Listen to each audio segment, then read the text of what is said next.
Well, sometimes I look back and I just wonder, what were we thinking? What was I thinking? We went for a long, long period of time with no resources. And when I mean no resources, I mean no resources. People told us we were crazy to go all in. You know, is this really going to work? I think some of the most beautiful things can emerge through trial and through difficult times. I had been a physician for a long period of time, and I'd had a patient who came to see me, and they would ask me, Dr. Hill, what do you think about the essential oils? And I made the mistake one time of saying, I think that's one of the craziest things I've ever heard. She looked me right in the eye and she said, I am so disappointed to hear that, because that's done more for me than you or any of your colleagues or anyone has ever done for me.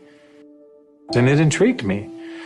And over time, I became more intrigued. I became involved with essential oils. And now for the last several decades, this is all that I have focused on and all that I have done. I remember when I first came into the essential oil industry, I thought they were voodoo oils. I thought they were really, really strange. It wasn't long before I started using oils on my kids, and I was amazed at what I was able to do and how it empowered me as a mom to take charge of my family's health care. So I was a huge skeptic. Parents were educators. My father was a professor of physics. So I just wasn't raised with anything but allopathic Western medicine. I learned over the years how effective they were and can be, especially if they're pure. After working 10 years in the essential oil industry, I found myself leaving for integrity purposes because I knew that essential oils had to be pure. The desire of my heart was just to go home and raise my children. And I hadn't been home very long before my husband came to me and said, there's something more you're supposed to do. And as he said this to me, I actually was very angry with him because my heart said, I want to be home with my kids. And he said, sweetheart, you're not listening. There is something you're supposed to do with Dave and Dr. Hill with these oils.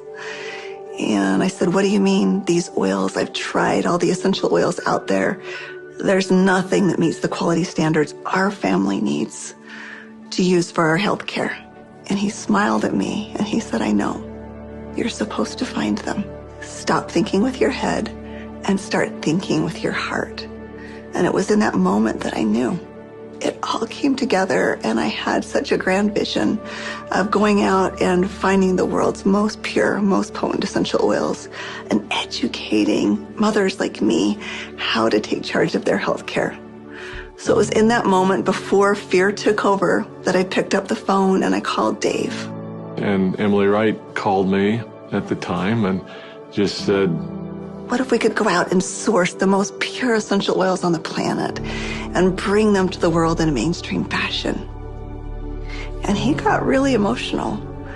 And Dave doesn't get emotional. And actually it was that right then and there. That was the genesis for me. And I just kind of felt strongly like, yeah, we're going to start a company. So I hung up the phone with Dave. I picked up the phone and I called Dr. Hill. And as I called him, I still remember he kind of giggled. And I said, Doc, this isn't funny. I'm serious about this. What if we could go out and find these pure oils like we've always wanted to do? And what if we could educate people to really understand the power behind these oils? And he said, no, Emily, I'm not laughing because I think your idea is crazy. I'm laughing because I was just getting ready to call you and ask you the very same question. It started with an initial little small meeting in an Italian restaurant. In the far corner, and we met for 5.5 hours until they finally kicked us out of the restaurant because we weren't buying food anymore. And we just started to dream. We would meet anywhere we could find some space to meet. And it was in some strange places. Of course, the basement of the Normal Library was one. We got too rambunctious and they finally kicked us out of the library. Sometimes it was in the basement of our homes. I remember not telling my kids, that I was unemployed and starting a new thing, but the dad was working on a project in the basement. As I did the business plan, I started to realize that this was going to be big. I just knew that with such a good team and product that had changed our lives, we felt like this was going to be significant. So as we began in the spring of 2008, that's when we had a massive falling out with the housing market in the United States. And there was a lot of panic and a lot of fear. We looked at starting this company. The first thing you think is, I got to raise money. I've got to get capital. And we set out to do that initially. And actually ended up, the four of us, back in New York City, visiting with some very high-profile people. And as we gathered together that next morning at that conference table, and we've got, all of these Manhattan-style managers that are meeting with us, and they quizzed us for hours. Finally, at the end of the day, they looked at us and they said, "We believe that your business model is going to work. We believe that you will be successful, and we want to fund your venture. We'll give you $5 million. And we all, of course, felt extremely elated. They were willing to fund the company, but of course they were interested in 51% and control. And I just remember the feeling we had as we walked away from that conference table. And the four of us found ourselves in front of the Statue of Liberty. And I remember looking across the water. Almost as if on cue, as I recall, we all just grew somewhat silent. And as we looked out over the water, and I looked at the Statue of Liberty, what rang true to me is, we're doing this to give people freedom.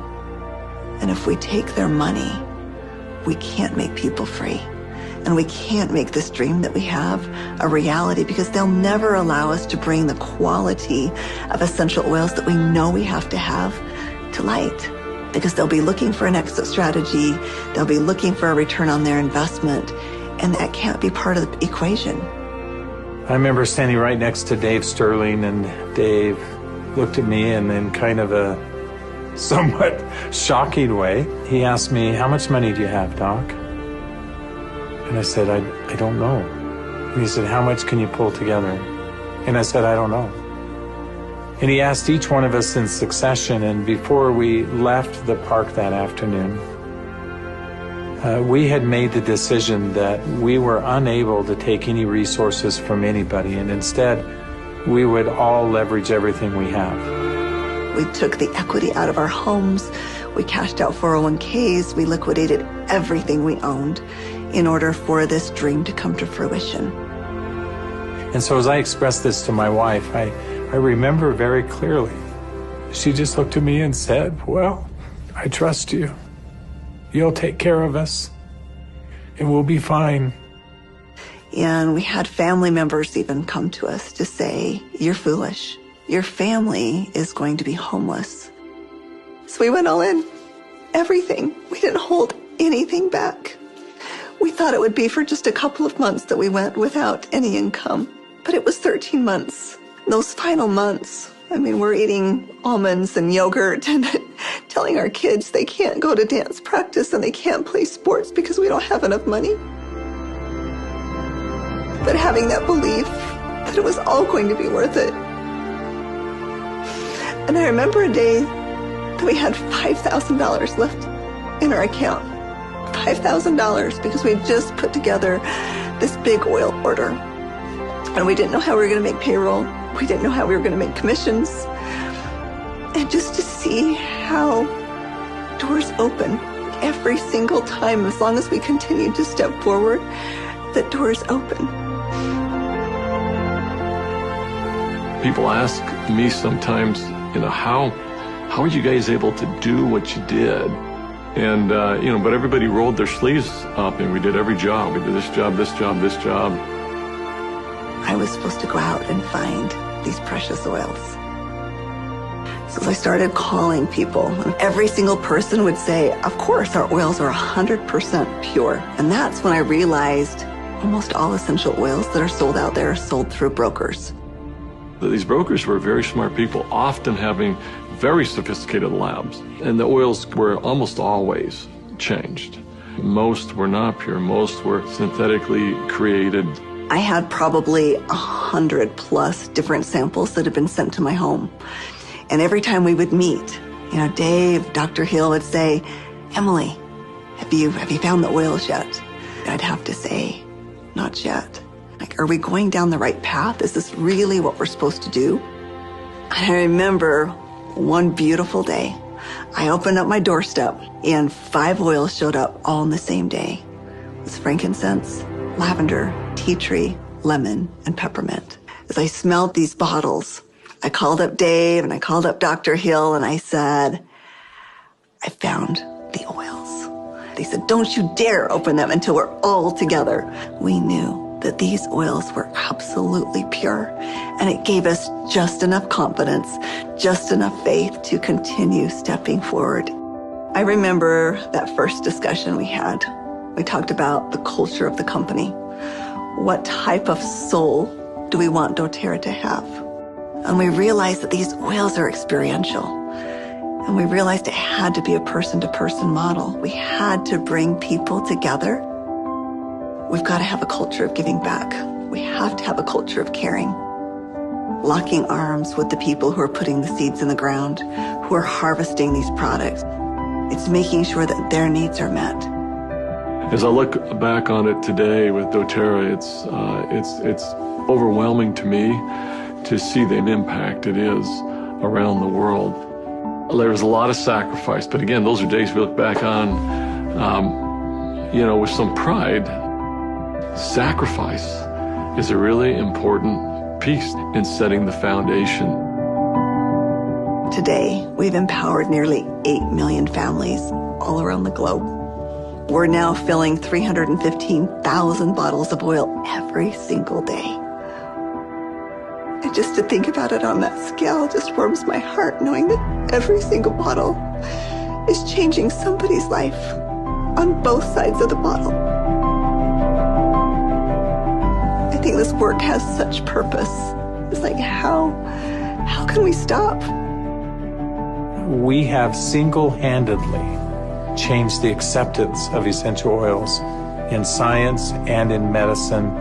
We are so committed to this work. We are so humbled to be stewards of what nature has created so perfectly for us. And we're so grateful for all of our amazing employees, for all of our amazing wellness advocates, for all of our amazing customers all around the world. We haven't changed in our mission. We haven't changed in our purpose. We're still true to those things that very early on were important. If doing the right thing was important then, doing the right thing is important now. If helping and giving service to other people was important then, it's important now. If sourcing oils differently and doing what had not been done before was important then, it's important now. We feel like, as crazy as it sounds, we're still just beginning.